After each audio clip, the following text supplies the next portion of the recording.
Hello, everyone. I would like to say good afternoon or good morning. Thanks to God.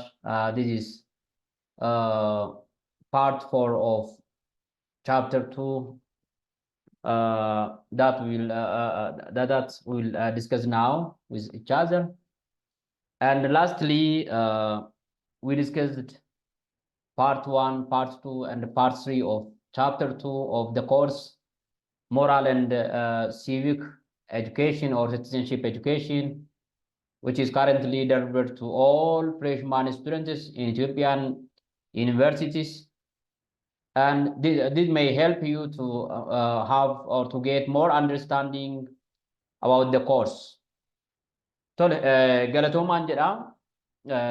Kun paartii afuraffaa chapter 2 kan kanaan durani paartii 1, 2, 3 isinii dhiyeessedha. Kun isaa afuraffaadha. Kanaaf namoonni YouTube chaanaalii kana hordoftanu keessumattuu namoonni afaan kana dhageessanu barattoonni kan keenya jechuudha. Warri yuunivarsiitii dhuunfaas kan mootummaas barattan warri koorsii kana fudhattanii fi warri YouTube kanarraa barumsa kana argattanu please waan tokkoon isin gaafadhaa subscribe naa gochuu hin dagatinaa. YouTube chaanaalii kana subscribe gochuudhaan like gochuudhaan viidiyoo kana share gochuudhaan hiriyoota keessaniin gaatii na jajjabeessaan isiniin jedha. Yoo isin na jajjabeessitan itti fufeetan chaaptaroota afanis isiniif hojjedhee gadhiisa waan ta'eef kanaan na jajjabeessaan isiniin jedha. Galatooma. Let's proceed to our today's lesson, that of Jerim Bentham, quantity over quality. Here, as of Jerim Bentham is the best philosopher in the field of philosophy. He wrote a lot of books and articles regarding different issues regarding ethics, regarding morality, and the other issues in philosophy. He is a well-known person, and he articulated two main features of utilitarianism. The first one is the consequentialist principle, or its teleological aspects, and the second one is the utility principle, or what we call its hedonistic aspects. So, as of Jerim Bentham, on the consequentialist principle, he said that the rightness or wrongness of an action is determined by the goodness or badness of the results that flow from it. As of Jerim Bentham, under the consequentialism principle or ethics or theory, the rightness or wrongness of an action is determined by the goodness or badness of the results that flow from that action. Kana jechuun maal jechuudha? Jerim Bentham kuni quantity over quality waan jedhu barreessee ture jechuudha. Gochi keenya quality isaarra yookaan qulqullina isaarra baay'ina isaarratti xiyyeeffachuu qabna. Baay'ina gocha kan keenya actionii kan keenya irratti kan jedhu irratti barreesse. Gama lamaan ilaalee barreesse. Tokkoffaa gama consequentialism theory principle jalatti gochi tokko gocha gaariidha yookaan gocha gadhiidha jedhamuudhaaf maal ta'uu akka qabu, maal irratti hundaa'uu akka qabnu. Gama lammaffaadhaan immoo utility principle yookaan immoo hedonistic aspect kan jennu kan deontological theory wajjin wal qabatee jechuudha. Yaadinni barreesse jechuudha. Akka consequentialismiitti gochi tokko gocha sirriidha yookaan gocha sirrii miti, gocha gaariidha yookaan gocha gaarii miti jechuudhaaf maal irratti hundoofnee jenna. Akka deontological ethics yookaan immoo hedonistic aspectiitti immoo gochi tokko gaariidha yookaan gaarii miti yeroo jennu maal irratti hundoofneeti kan jedhu ilaallaa jechuudha.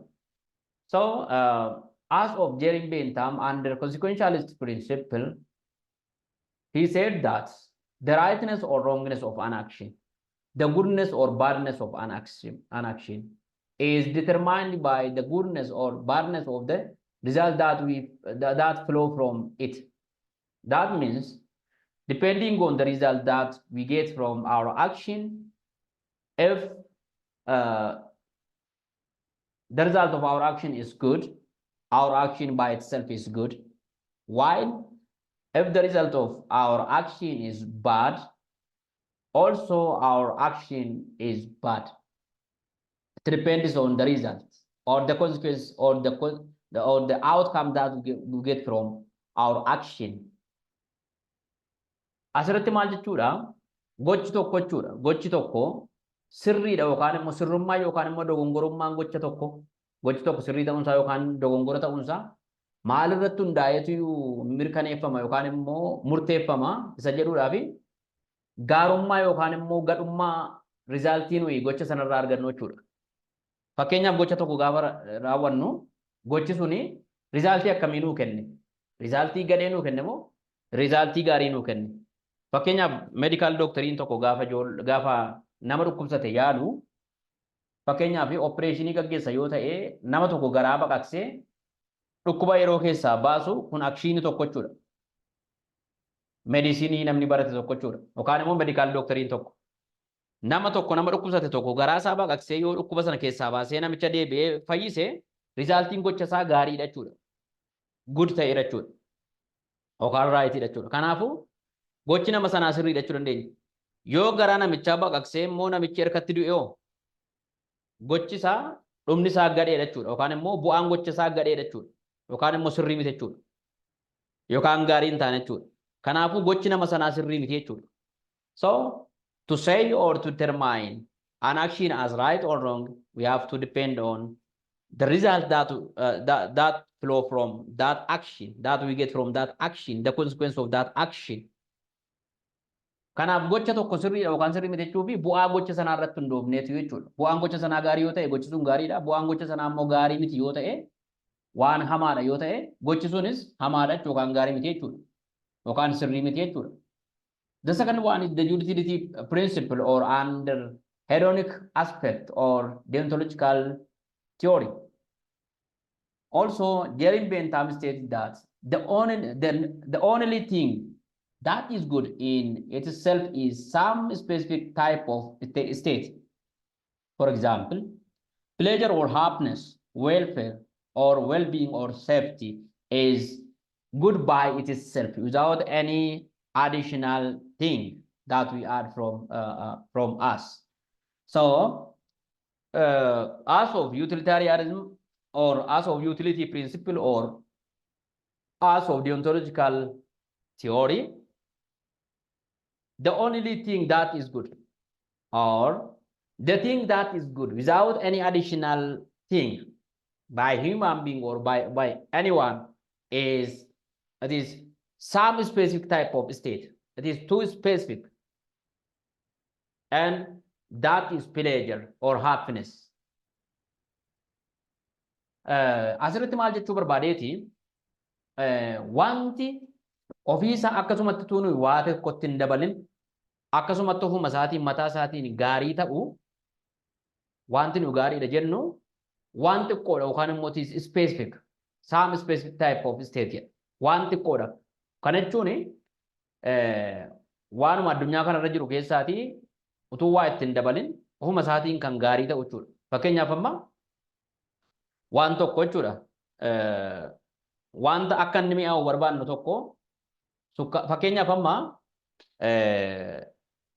muuzii yoo dhaaltanii utuu nuyi ashaboo yookaan sukkaaratti naqin mi'aa akkasumatti mi'aayee jennaan nyaanna. Maangoon akkasi mi'aayee jennaan nyaanna. Waxii yookaan immoo ittoon nuyi fayyadamnu garuu ashaboon itti nam'ee taanaan hin mi'aawu. Akkuma kana fakkeenyaaf amma wantoonni waa akka nuyi itti daballu barbaadan jiru gaarii ta'uudhaaf jechuudha.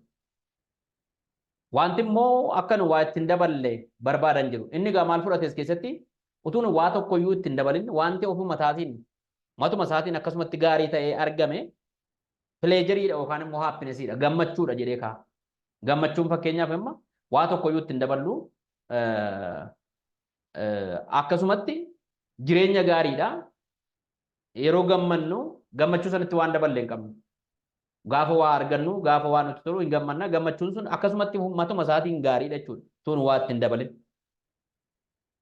The other thing is hedonistic utilitarianism views pleasure as the sole or the only good that and pain as the only evil.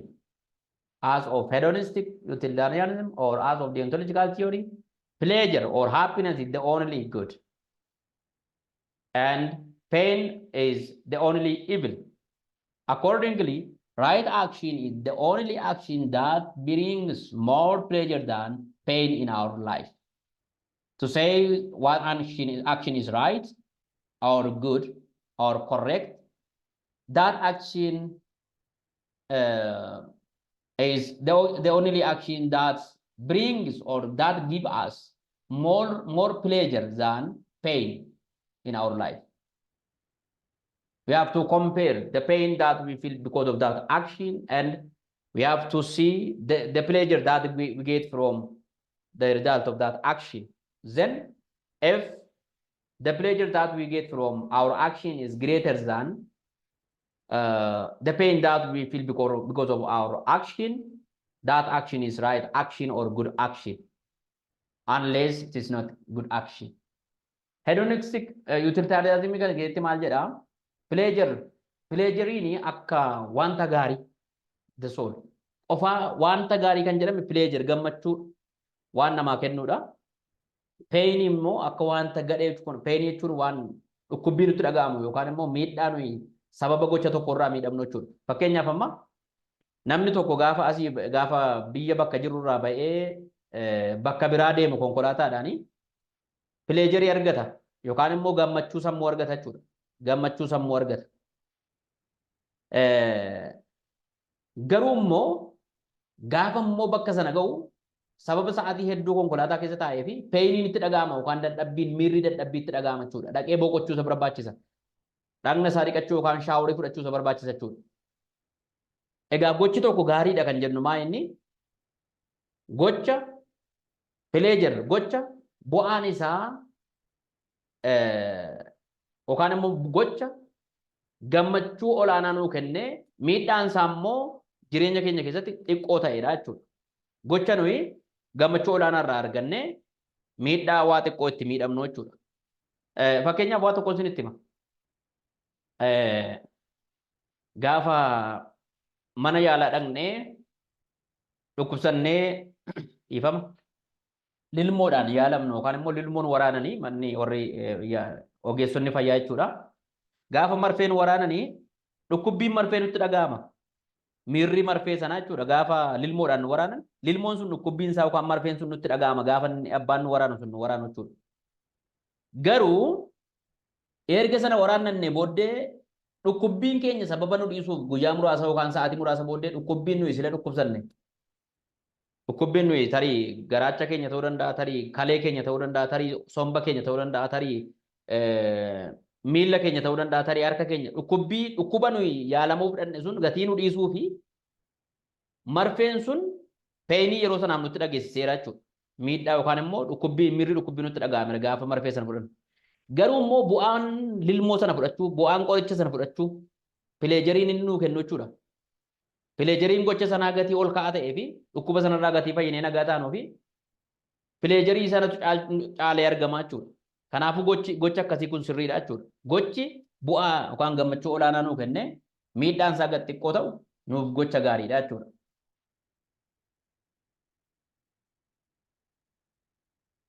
Okay, let's proceed to the next one. Isa taanutti dabarra.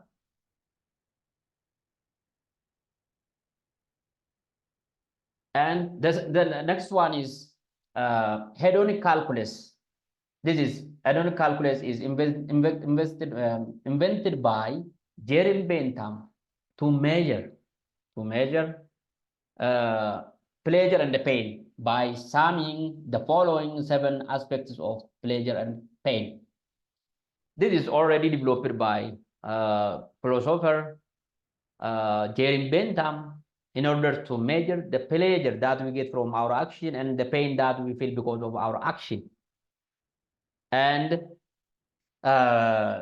to measure pleasure and the pain, we have to calculate by using the following principles, the 7 principles that of intensity, duration, certainty, nearness, truthfulness of our action, purity of our action, extent of our action. This help us to calculate whether our action gives us more pleasure or we feel more pain from our action or because of our action. Inni kun maayinni hedonic calculation kuni calculation kan jeerin beentaamiidhaan develop ta'edha yookaan immoo barreeffameedha yookaan immoo kaa'ameedha. Kun immoo faayidaan isaa maal inni pleasure yookaan gammachuudhaa fi miidhaa painii gocha keenya calculate goonee ittiin beekuudhaaf jechuudha. Gammachuu gocha keenyarraa kan nu arganne gammachuu caalaadha moo miidhaa caalaadha miidhamne kan jedhu beekuudhaa fi wantoota torban kana fayyadamuu qabnaadha. Wanneen isaan asii gaditti tarreeffaman kana torba intensity fakkeenyaa fi intensity when say intensity it is strength of our action, how our action is strong.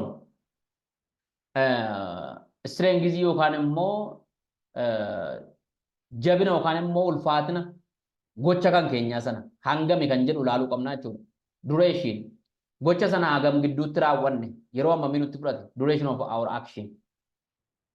Sa'aatii tokko keessatti raawwanne moo daqiiqaa shanitti raawwanne moo gochi nu raawwanne kun hammam nutti fudhate kan jedhu illee ilaaluu qabna. Certainty, the importance of our action. Does this action is important or not? We have to measure. Ilaaluu qabna jechuudha. Certainty barbaachisummaa jechuudha. Gochi nu raawwanne kun barbaachisaadha moo barbaachisaa miti kan jedhu illee madaaluu qabna jechuudha. Nearness, immediacy of to our action. Gocha keenya sanatti hangam dhiyoodha nuyi yookaan immoo gochi keenyaaf nuti hammam walitti dhiyoodha jechuudha. Walitti dhiyeenyi nuyi qabnu hangami. Itti dhiyaanneet immoo fagootti gocha sana raawwanne kan jedhu ilaaluun murteessaadha jechuudha. Fakkeenyaaf amma namni bilbila isaa lafa kaayee harka isaatiin rukutee cabsu tokko fageenyi inni gocha raawwate kanaa wajjin qabu baay'ee walitti dhiyoodha. Namni moora isaa bakka tokko dhaabbatee kiiloomeetira 2-3tti waa tokko rukutu nearness yookaan walitti siqeenyi distaansiin isaan gidduu jiru gocha sanaaf bakka gochi sun itti raawwatee fi nama raawwate gidduu jiru fagoodha jechuudha. Nearness kan jedhu kun gochi nu raawwanne kun nu wajjin hammam walitti siqeenya qaba yookaan immoo hammam distaansii hammamii walirraa fagoo jirra yookaan walitti dhiyoo jirra kan jedhudha jechuudha. Kun ilaalamuu qaba. Fruitfulness or productivity. As it we are productive or successful, what is the outcome of our action? Gochi keenya kuni bu'aa gaarii nuu buuseera productivity dha qaba. Fruitful dha yookaan immoo bu'aa irraa arganne kun gocha keenyaa kun maaliin kan jedhu ilaallachuudha. Purity or transparency of our action. Is it our action is clear or is it transparent to all the people? Gochi nu raawwanne kun ammam iftoomina qaba kan jedhu ilaallachuudha. Gochi nu raawwanne kun iftoomina qaba. Gocha kana dhoksaadhaan nama dhoksinee bakka tokkotti fakkeenyaaf namni gaafa nama ajjeesu yeroo baay'ee nama isa kaan jalaa dhokseeti kan inni nama ajjeesu jechuudha. Dhokatee kophaatti dhaqee bakka kophaatti baaseetu nama sana ajjeesaa jechuudha. Fakkeenyaaf namni immoo gabaa keessatti fakkeenyaaf yoo wal lole gabaa keessa silmoo dhokachuu hin dandeessu. Gocha yoo nama tokko rukute fakkeenyaaf Mr. X gaafa Mr. Y rukutu gabaa keessatti yoo ta'e hin beekama dandagama jechuudha. Transparent dha jechuudha. Iftoomina qaba jechuudha. Yoo immoo dhoksaatti dhaqee ajjeese hin mul'atu jechuudha. Ammam gochi nuyi raawwanne kun namootaaf iftoomina qaba kan jedhu illee ilaalama jechuudha. Extent amount of our action. Gochi keenya kun hangami? What about its degree?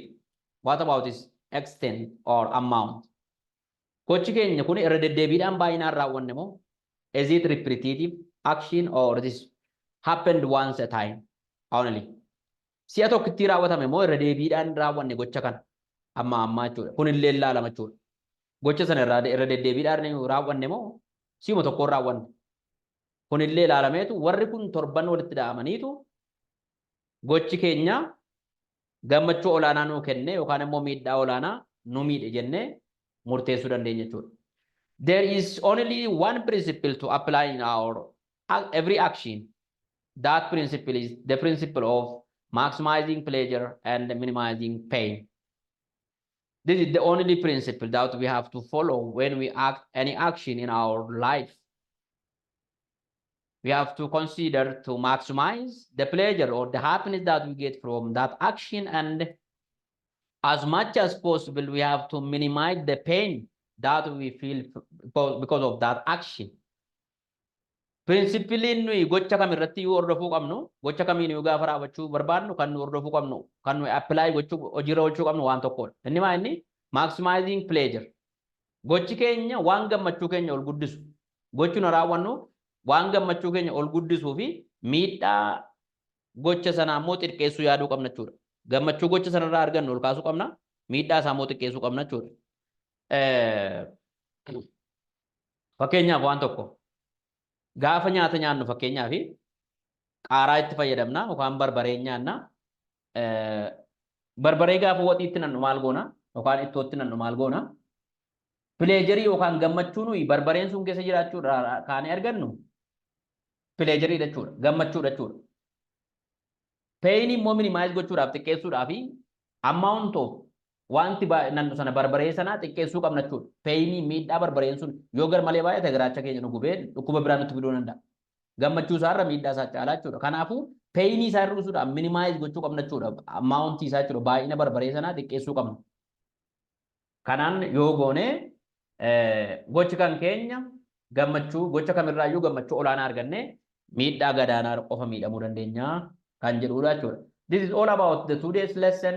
Thank you for staying with me. Galatooma hanga ammaatti na wajjin turuu keessanii fi adaraa waan isiniin jedhu ammas subscribe, share, like gochuu hin dagatinaa. Commentii qabdan immoo jalatti naa barreessuu hin dagatinaa. Bakka jirtanitti nagaa naa qabaadhaa. Ulfaadhaa. May God bless you. Waaqni isin eebbisu. Ulfina argadhaan isiniin jedhaa. Galatooma.